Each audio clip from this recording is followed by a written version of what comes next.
and sports. It's too bad, it's really too bad that none of this stuff is available in English.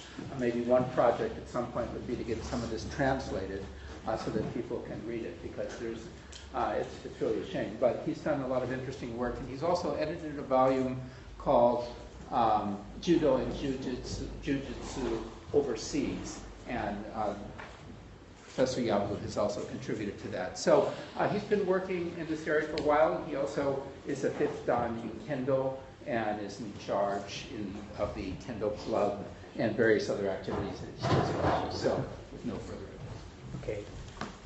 Good morning. I'm Yasuhiro Sakaue. Please call me Yasu.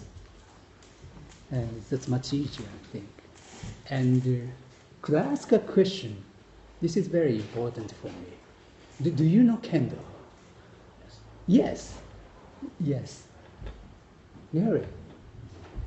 I think you are very unusual people. I think. Because Kendo is not popular in the world, right? Okay. I will start my presentation. I'm very nervous now because this is the first time my presentation in this country, right? Kendo is a Japanese swordsmanship. In the past, it was called Kenjutsu, Gekiken, and so on. But I will call it Kendo in today's presentation. Kendo was a necessary skill for the samurai class in the Tokugawa period. The end of Tokugawa period, a new type of training method became mainstream. It was practiced with bamboo sword and equipment like this. This is samurai. It's quite famous in Japanese history. And it made it possible for matches, and is a target area to strike. This is Tsuki. This is man. And this is Kote. And oh.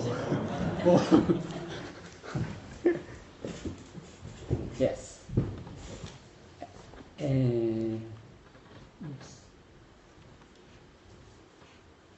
After the feudal shogun regime in 1868 and the abolition of samurai class, Kendo had to change. So the self-image of Kendo in modern Japan is a it's a complicated historical fabrication and an invented tradition. The research into invented tradition, which involved disclosed past memories and ideology. So this type of research would sometimes break down a taboo and clash with the cultural authority of Kendo. That's why this type of research has been very limited in Japan. Like this.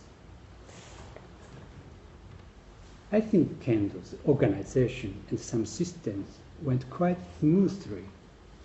The Dai Nippon Butokukai, the national body of Kendo, was established in 1895, and it started teaching title system from 1903, and then started grade system from 1919. This is a martial arts hall of Butokukai in Kyoto. The old system provided by each school was replaced by new examination system, and it was including written exam. The written exam was also held in addition to practical exam. So since 1920s, the correct knowledge of Kendo became clarified through the exam, and started to bind all Kendo practitioners. I reviewed the model answer for the written exam as a completed version of the invented tradition, and I will focus on the important issues that are considered to have a strong influence over Kendo today? I think it would be best to start with a discussion of name change to Kendo and its historical meaning. It was in 1919 that the Budokai changed the name from Kenjutsu or Gekiken to Kendo. The Budokai also changed the name of Bujitsu into Budo as a general term for martial arts. The vice president of Budokai, Nishikubo Hiromichi, led the initiative for changing the name.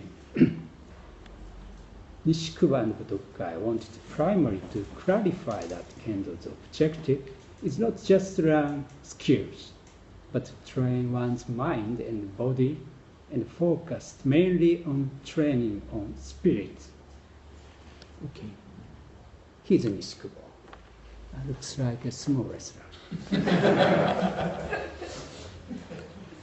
The name change to Kendo also reaffirmed historical facts that Kendo had already been established as a training culture to cultivate samurai's personality and connected with Bushido. So it acted as a catalyst to boost Kendo's status through samurai tradition. Nishikubo also strongly insists that Kendo training will not only lead to Bushido, but also help cultivate the national virtue. This claim seems anachronistic, but it's not, because Bushido is filling the historical gap between the Tokugawa period and the 1920s. Bushido had existed as a code of conduct for samurai, but it was only called Bushido since the Meiji period. As the Englishman Chamberlain said, he's interesting guy. And Bushido was created religion and meant people have to sacrifice their lives to the emperor. As a result, Kendo training came to mean cultivating a national virtue. The name change to Kendo was inseparable from the invented Bushido.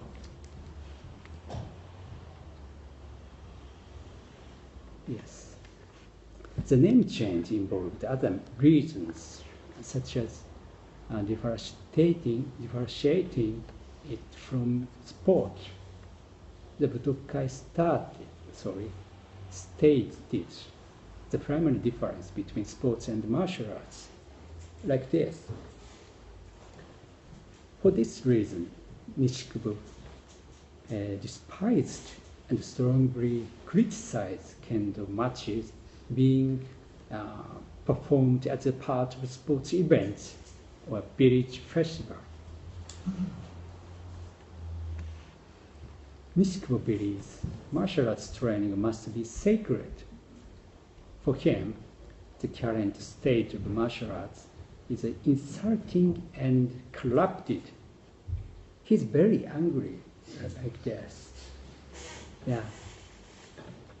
From the outrage Nishikubo shows here, we can imagine people enjoying martial arts as a popular amusement.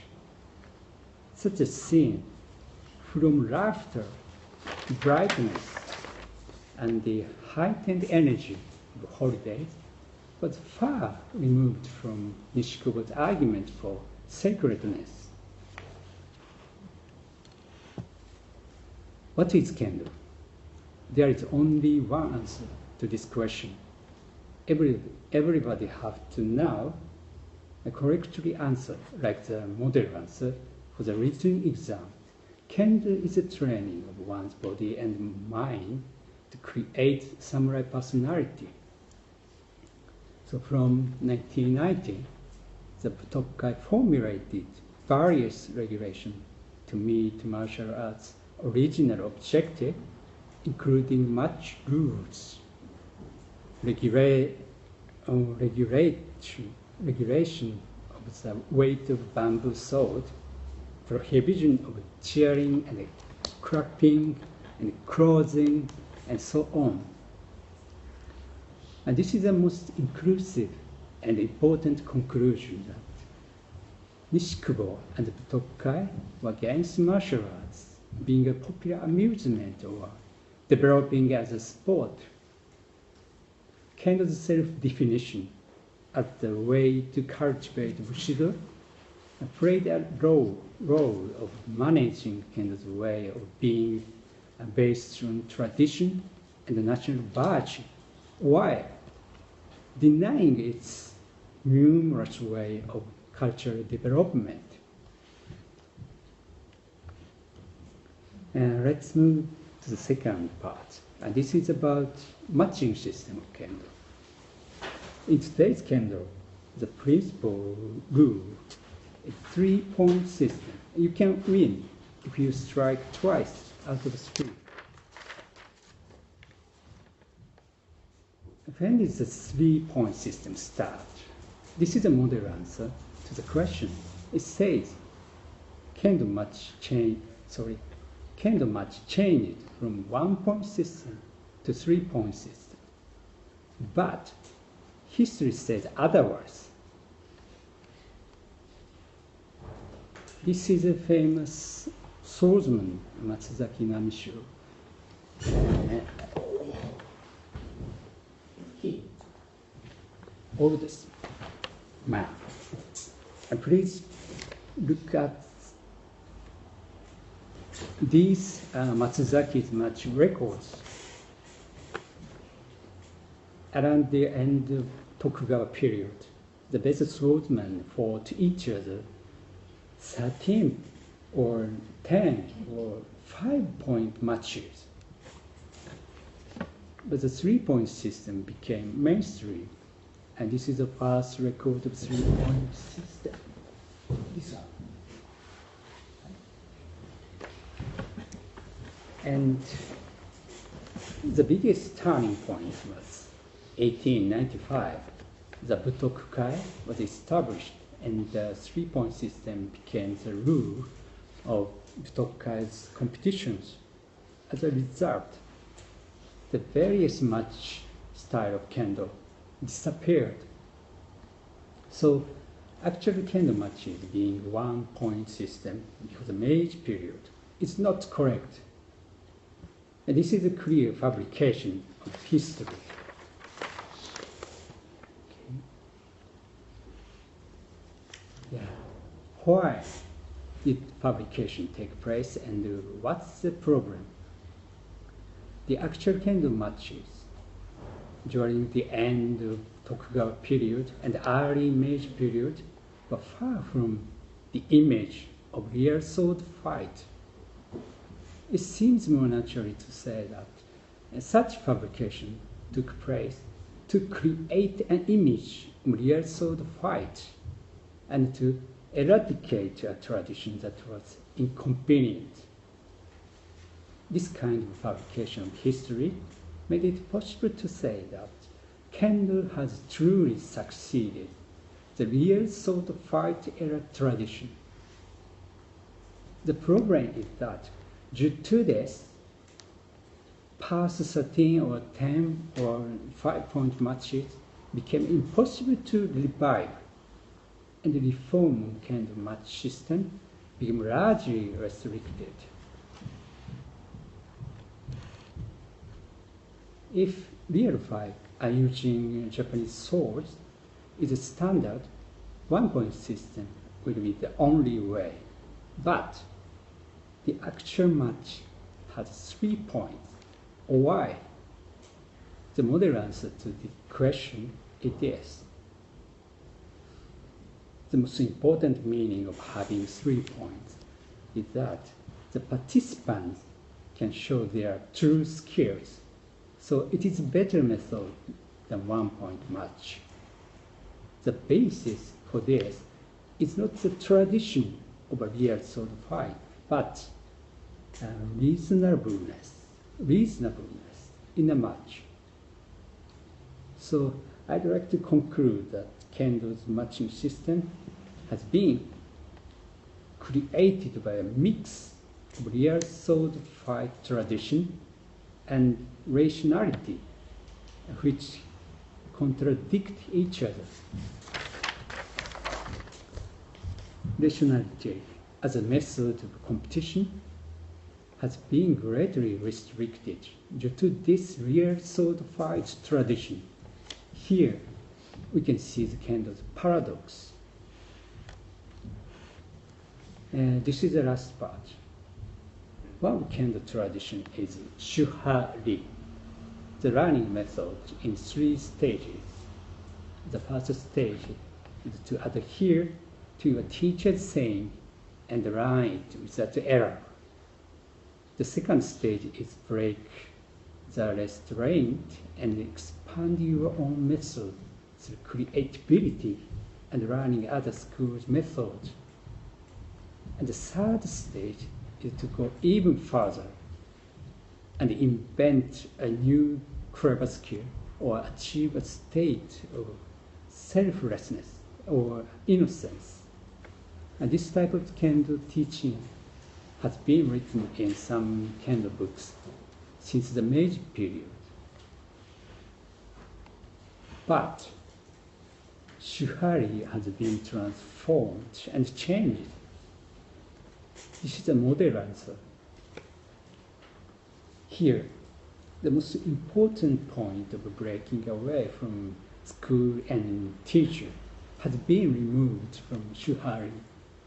As a result, Kendo upholds the teacher's teaching, and the student must follow them perfectly.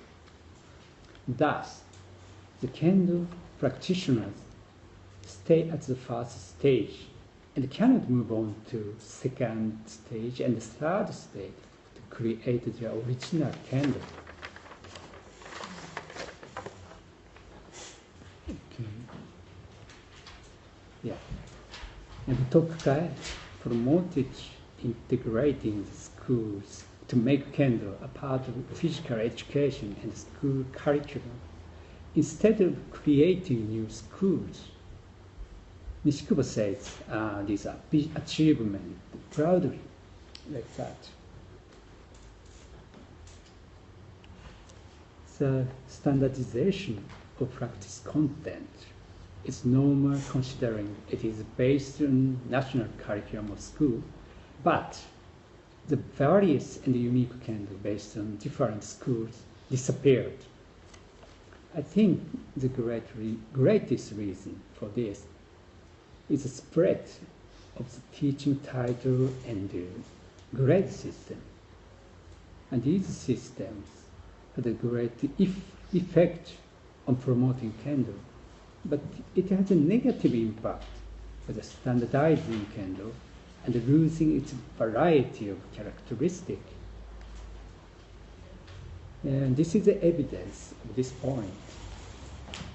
We can see the criticism of the former prayer of university Kendo clubs.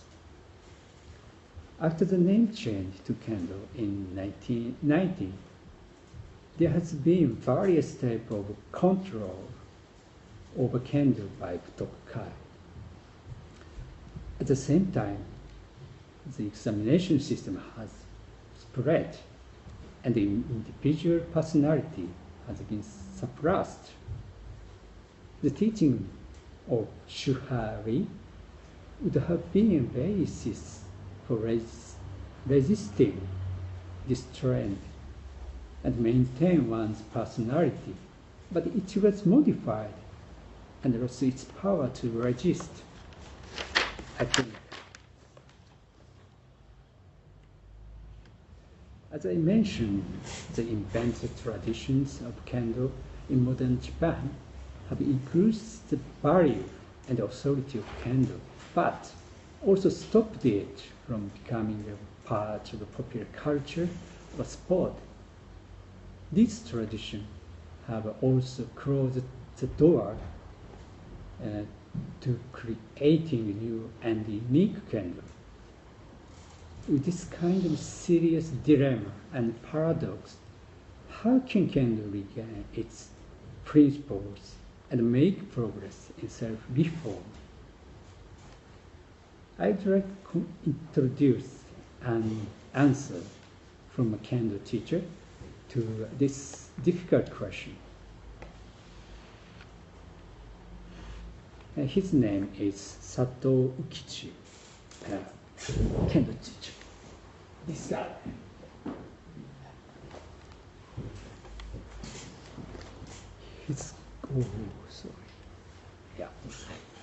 His claim is unique and powerful in the various Kendo theories in modern Japan. He says, we must not just accept past meaning, objective values, and the like of Kendo as it is. We should not blindly believe ancient writing and legend. We need to have a strict as well as free mind to rethink this. To do this, we must establish a self that thinks. I think his arguments are probably influenced by his Christian faith. Yes, he's Christian, quite rare guy. I'd like to conclude my paper with Sato's passionate passage. Thank you.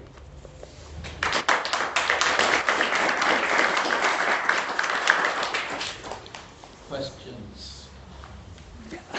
Thank you very much. I think that was really interesting. I have a question about this Shuhari principle. Right. Because I think that's really interesting. I'm interested in learning or pedagogy, and I'm interested in institutions and change. And well, I'll start from an anecdote. Personally, I never know whether I know anything. So I never know whether I'm at the position in my martial arts training where I can go, I'm going to do my own You never thing. have. I don't know if I left the path, or if I'm on the path, or if I'm innocent, or if I'm an idiot, or if I'm arrogant. So, you know, should I so anyway, this isn't an anecdote, this is context. Am I at the first stage? Have I missed the second stage? Am I at the third stage accidentally? Do I have no right to be there? So because if in Britain, in the UK, if I do Kendo, or if I do Judo, or if I do Aikido, you might encounter this principle.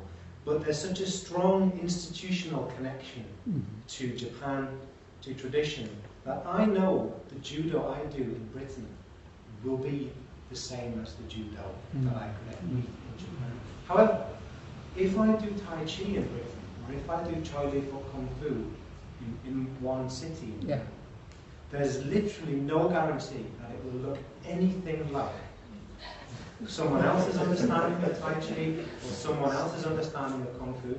And I think that there's a sort of a close connection between this pedagogy, this teaching and learning, and a strong kind of institutional control. So this pedagogy, the structure, kind of implies that you can find your own way, but only within very, very clearly demarcated limits. So my question is about the power of the institution behind this. Like, to what extent is change in Kendo actually possible? Or someone at some point goes, no, you're not doing Kendo anymore. You just made that up. You know? Like, I can make up a new form of Tai Chi tomorrow, and there'd be hardly anyone around here who could criticize that. But I couldn't make up a new form of Kendo tomorrow. You know? So that's my question, is about the relationship between this and the power of the institution, and its spread across the world or through time. That's where my interest lies, and that's what I'd like to hear a bit more about, if possible. Yeah, it's easy to answer your question. Yes. I actually had a very Sorry. related question.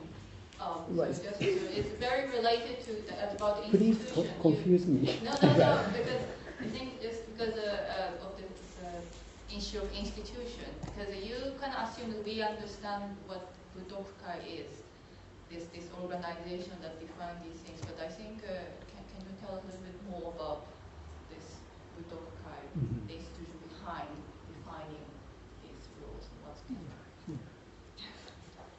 I don't know anything about this, so yes. Let's give me. So, I want to show you a big pyramid. It's created by examination system. Right, this one. Yeah, this one. This is 1942. This is so big pyramid, and it doesn't say about under one grade. These are a lot of Kendo practitioners, and this is so big pyramid, and this is a very big power, and yeah, this is very big pressure for Kendo practitioners, I think. So it is quite difficult to resist, to teach different methods. Right? Is that right? So just to clarify, So- right, down this shodan. Yeah, Shodan. yeah, So these are done, the done, grade, yeah. not Q, right? Okay. Yeah. So at So- what point Yeah. in this journey can I go, I'm going to ignore what my teacher said, and now I know the way, my own way, like Jimi Hendrix, I groove my own way. Oh, fourth dan, fifth dan, sixth dan? Yeah. It's okay. It's an interesting, I think that clarity of that power of the institution, like if I set up a new Kendo school, they'll say, but hang on a second, he hasn't got a seventh dan or a sixth dan. Whereas with something more vague like Tai Chi Chuan or something like that, I could say, no, I secretly trained, I had a vision on a mountain, and this is my new style, which is invincible. Anyway. Right. Yeah, thank you. Isn't that where trial by combat comes into play? In any martial art where you can spar and prove your worth as opposed to a more spiritual exercise, which you can't really compete with. It's just, I'm being spiritual now, you can't judge how spiritual I am. In Kendo, there's a point system, and it doesn't matter what grade you are, if you can beat someone of a much better grade, you're more likely to have respect. Your technique, even if you just made it up this morning, it has a certain truth to it. I think that's a defining difference between why you could, why it wouldn't matter what grade you are in certain sport or certain martial arts compared to others. It's a little bit like Musashi, because he was sort of shunned by a lot of the other swordsmen as a cheat when I think he took an oar, didn't he, a rowing boat oar. And that was how he beat the most famous swordsman. And up to that point, he was unorthodox, he was a fraud, he's using two swords, he's cheating. Yeah. And then all of a sudden, when he wins, all of a sudden now he's the famous swordsman. So it's almost like he gets legitimized after you prove it publicly. Yeah, I think so. Nice. But if I understood correctly, Sorry, what? but I understood correctly. So Oh, yeah. in this system, you can actually not escape from the institution. You cannot get outside. So there's no shuhari. You always stay within. And I think that's very interesting in kind of strengthening the institution, because this last step from breaking away is gone. And I mean, if you look at shuhari, most Japanese cultural arts have that system. So if you get kibana or Yes. whatever, Yes, tea, that's right. you have that system. But It's very popular. yes, but I think it's very interesting that here, as you explained, it's this kind of breaking away is just gone. That's fascinating, I think, as a term of development. And I mean, that's also what we see during the Edo period.